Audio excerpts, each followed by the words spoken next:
So this year we're present at TIS because we wanted to explain the sustainability strategy that Vueling Airlines is working on. One of the main features and the main opportunities that we have to decarbonize aviation is SAF, Sustainable Aviation Fuels, that they can decarbonize up to around 80% of CO2 emissions.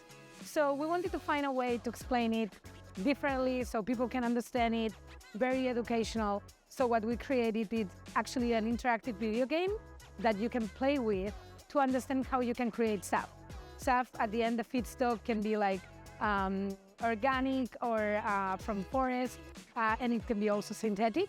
But with this video game, you can see how you can create the SAF, and once you have created the SAF, you select the route you want to fly, and through a flight simulator with augmented reality, you can actually be the pilot to your destination.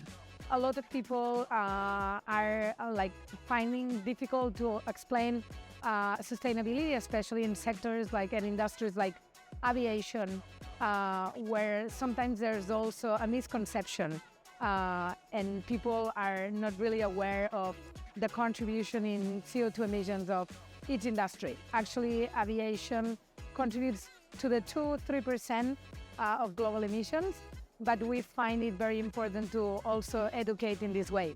Apart from SAF, we're working in different lines. We're also working in making our fleet more efficient. For example, this year we have replaced 4 Airbus 320ceo planes for NEOs that they can reduce up to 20% of the CO2 emission. And the last thing is we are also working with air traffic control because one of the other lines of action is trying to fly in a straight line instead of zigzag. That is the way that we're flying now. We're working with air traffic control so we can work more on the single European sky. I think we have several, and I think with every challenge we have an opportunity. First one will be, as I was saying, SAF, but there's also a big opportunity because the SAF production can generate a lot of employment and contribution to the GDP. Actually, this year we did a study together with Iberia and PricewaterhouseCoopers, and only in Spain it could generate 270,000 employment and more than 50,000 million euros of GDP. So that's why we think it's like a challenge, but also an opportunity for the territories. And in other terms, I think like air traffic control is a big challenge. We have been facing a lot of disruption with air traffic control in France. So we really need to work with them to be able to minimize the impact in our clients to the maximum. And then I think since COVID showed us that people more than ever want to connect with places, with the people they love. So we're also seeing like a change of consumer habits.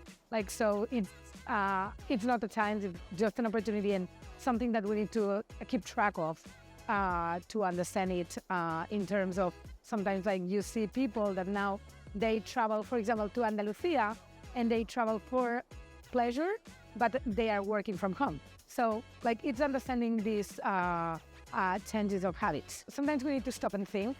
These kind of events give us an opportunity to interact with other people, to also speak with the territories, the communities. Like, for example, here, the days that we're at TIS, we can have several meetings with the people, the government of Andalusia, and also discuss what are the opportunities, what do they need, what can we do to improve connectivity, how we can innovate together with other companies. For example, tomorrow, we're talking about customer experience and how are we innovating in that, as it is one of the pillars of our transformation strategy at Vueling.